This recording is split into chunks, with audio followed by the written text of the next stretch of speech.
അവിടെ പോയിട്ട് എന്തായി മോനെ? പ്രതാപനെ കണ്ടായിരുന്നോ? ഇല്ല, കണ്ടില്ല. അയാളെ പൂട്ടിയിട്ടിരിക്കുക. എന്റെ മോനെ, അങ്ങോട്ട് പോകാതിരുന്നത് എന്തുകൊണ്ട് നന്നായി. അവനെ വായി വരുന്നൊക്കെ വിളിച്ചു പറഞ്ഞോണ്ടിരിക്കുക. ഞാൻ പറഞ്ഞില്ലേ, അതൊന്നും ആർക്ക് സഹിക്കാൻ പറ്റത്തില്ല. വിശ്വനാഥനോട് അവനെന്താ ഇത്ര വൈരാഗ്യമൊന്നും മനസ്സിലാവുന്നില്ല. വിശ്വനാഥനെ പറ്റി പൂര പാട്ടാവൻ പാടിക്കൊണ്ടിരിക്കുന്നത്. അമ്മാവനെന്താ ഈ കേസിൽ ഇത്ര താല്പര്യം?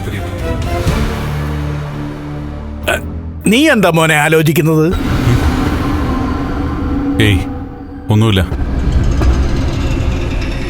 പ്രതാപനെ എന്നീന്നെല്ലാവരും മറയ്ക്കുന്ന പോലൊരു തോന്നല്.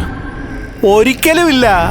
അവന്റെ വായിന്ന് വരുന്ന വർത്താനങ്ങളെ കേൾക്കാതിരിക്കാൻ വേണ്ടിയിട്ടാ നിന്നെ അവന്റെ അടുത്തുനിന്ന് മാറ്റി നിർത്തുന്നത്.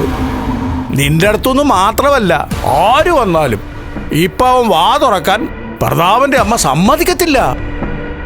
അത്രയ്ക്ക് തലതിരിഞ്ഞ സംസാരമാ അവന്റെ വായിന്ന് വരുന്നത്. എന്നിട്ട് ലക്ഷ്മി ഇപ്പൊ അവിടെ നിൽക്കുകയാണോ അതോ? അയാളെ അനന്തുവിന്റെ വീട്ടിൽ കൊണ്ടുവിട്ടിട്ടാ ഞാൻ വരുന്നത്.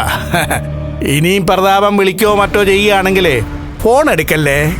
വിശ്വനാഥൻ നല്ല പ്രായത്തിൽ അങ്ങ് പോയി. അതിനുശേഷം മോൻ്റെ അച്ഛനെ പറ്റി ഓർക്കുന്നത് തന്നെ വലിയ വേദനയാ.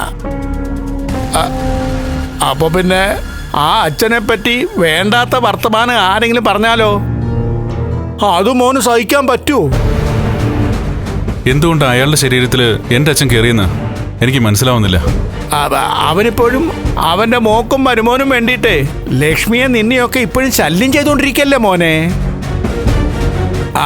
അത് മനസ്സിലാക്കിയിട്ടായിരിക്കും വിശ്വനാഥൻ കൃത്യമായിട്ട് അവന്റെ ദേഹത്ത് തന്നെ കയറിയത്. അയാളൊരു ലോറി ഡ്രൈവറാ. ഇനി അയാളാണെങ്കിലോ എന്റെ അച്ഛനെ ലോറി ഇടിച്ചു കൊന്നത്.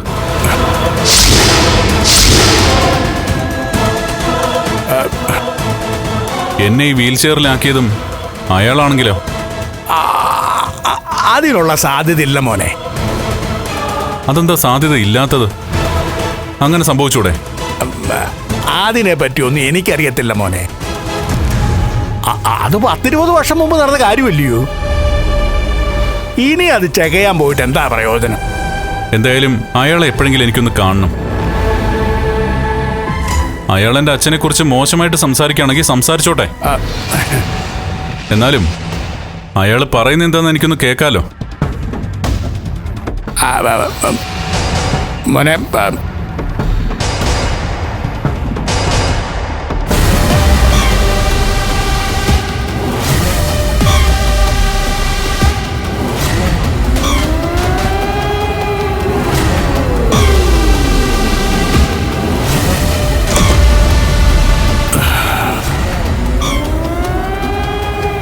അതിനു മുമ്പ് പ്രതാപനെ തട്ടിക്കളയാതെ രക്ഷയില്ലല്ലോ.